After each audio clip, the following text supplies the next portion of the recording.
चलती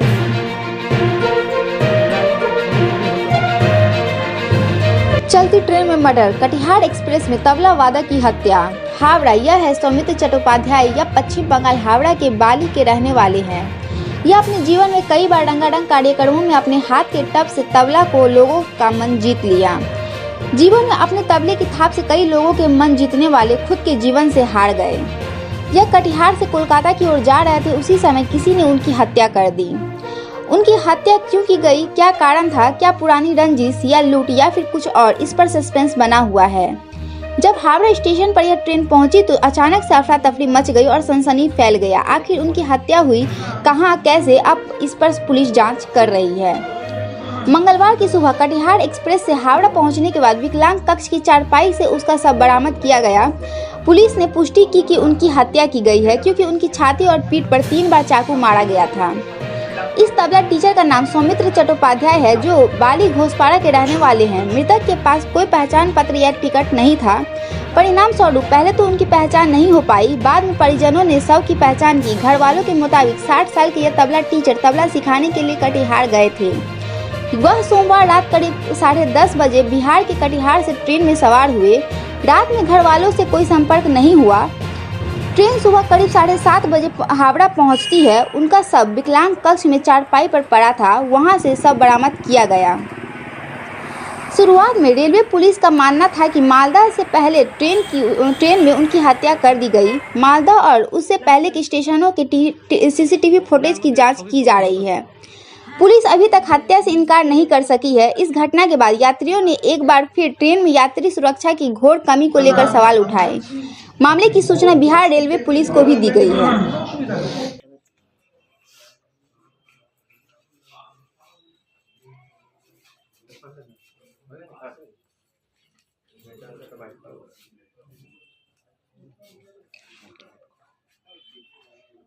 এখন আমার ইনকামের কেউ নেই। ছেলে কিছু করেন না? ছেলের বয়স কত? 24 বছর হলো। পড়াশোনা ও কি বালিকা, এটা কি মনে হয় কেন ঘটলো এটা তো বলা যাবে না, কিন্তু ওনার যেটা জানি আমি, আমার নিজের ছেলে আমার দিদির ছেলের কাছে এসেছে। এবারে আমাকে ফোন করছে, ল্যাপটপে কাজ করার জন্য, প্রজেক্টের কাজ করার জন্য এসেছিল। এবারে আমি ওকে ফোন করেছি, তোর প্রজেক্টের কাজ এখনও হয়নি? তো বলছে, মা প্রজেক্টের কাজ তো হয়েছে, কিন্তু একটা দুঃখের খবর আছে। আমি বলছি কি? বলছে মেসো এখনও বাড়ি ফেরেনি। সকাল 7টায় বাড়ি ফেরার কথা, 7টা থেকে 7:15। হ্যাঁ, নীনা সকালবেলা বেলা করে ঘুম থেকে উঠেছে, মেসো আসবে, তারপর দরজা খুলবে, তারপর রান্নাবান্না করবে, তো এখনও আসেনি। আমি বলছি তার মানে সকাল 7টায় যার ফেরার কথা রাত্রি 7টা বাজে, 9টা বাজে, এখনও সে ফেরেনি। তাহলে তো থানায় ডায়েরি করতে হবে একটা। তো আমার মাথায় আসেনি যে আমাদের এটা লোকাল থানায় ডায়েরি করে লাভ নেই। কিন্তু আমার দিদির ছেলেকে বললাম শিগগির চল, লোকাল থানায় একটা জানিয়ে রাখা ভালো। তো আমি ওকে সঙ্গে সঙ্গে নিয়ে আমাদের নিশ্চিন্তা থানায় গেলাম। নিশ্চিন্তা থানায় মেজবাবু ছিলেন, ওনাকে সমস্ত বললাম। উনি তখন বললেন, দেখুন এটা তো সম্পূর্ণ রেল পুলিশের ব্যাপার।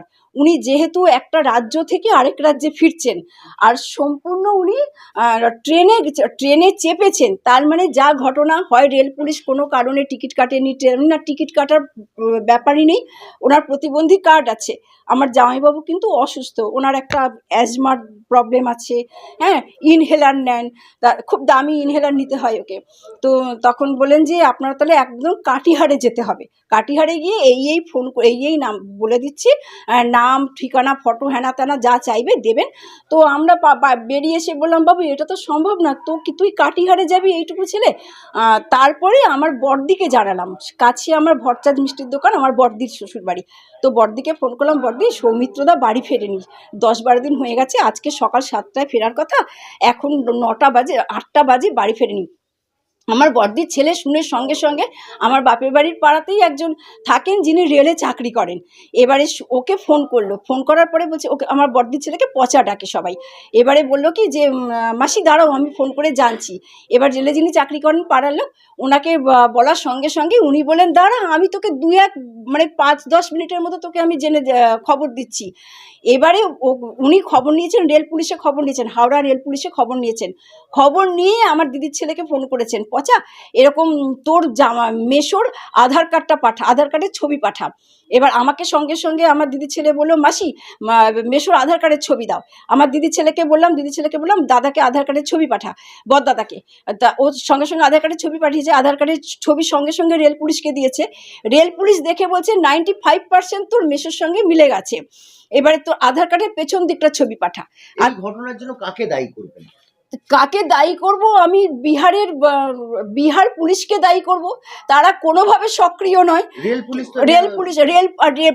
ইয়েতে প্রতিবন্ধী কামরায় রেল পুলিশ ছিলেন না কেন?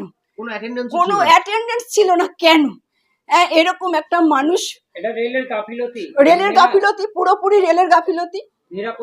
নিরাপত্তাহীন, এখন প্রত্যেকটা মানুষকে নিরাপত্তাহীন ভাবে বেরোতে হবে বাড়ি থেকে। সরকার রেলকে বিক্রি করে দিচ্ছে, এর জন্য কি এই ধরনের ঘটনা ঘটছে? একদিনও থাকা উচিত নয়, একদিনও সরকারে থাকা উচিত নয়। এসে সব করবে বলেছিলেন উনি। নেতাজির মৃত্যু প্রথমেই বলেছিলেন নেতাজির মৃত্যু রহস্য উদ্ঘাটিত করবেন, সেটা চাপা পড়ে গেল। নোট বাতিল হয়ে গেল, নতুন নতুন নোট ছাপাবে, নোট বাতিল করে হাজার লক্ষ মানুষ ভিখারি হয়ে গেল।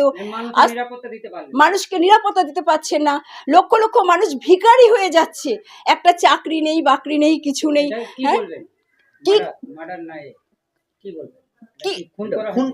আমার জামাইবাবুকে খুন, রীতিমতন মার্ডার। অতগুলো শরীরে অতগুলো তার ইয়ের চিহ্ন, ছুরির চিহ্ন, পেটে পুরো ঢুকিয়ে দিয়েছে, নাড়ি ভুড়ি বেরিয়ে গেছে। হ্যাঁ, আমরা দেখে থাকতে পারছি না তার দৃশ্য। মুখে ঘুষি, উনি হয়তো যা টাকা পয়সা ছিল কাড়াকাড়ি করার চেষ্টা করেছেন। উনি একটু সংসারটা খুব কষ্টে করে ছেলেকে মানুষ করছেন, তো খুব কষ্ট করে। আপনাদের প্রশাসন থেকে কোনো খবর দেওয়া হয়নি? আপনারা খোঁজ করছেন, তখনই পেয়েছি। প্রশাসন থেকে কোনো খবর দেওয়া হয়নি, আমরা নিজেরা খবর পেয়েছি। তারপর পুলিশ, ওখানকার পুলিশ ফোন করলেন, রেল পুলিশ ফোন করলেন আমার দিদির ছেলেকে, যে আপনারা 99% মিলে গেছে, 1% মেলানোর জন্য আপনাদের এসে শনাক্তকরণ করতে হবে। আমার দিদির ছেলে শোনার পর পায়ের থেকে মাটি সরে গেছে একদম। কারণ কি করে, একটাই কথা, আমার দিদি চারদিকে টিউশনি, সারাদিন টিউশনি করে বেড়ায় সারাদিন।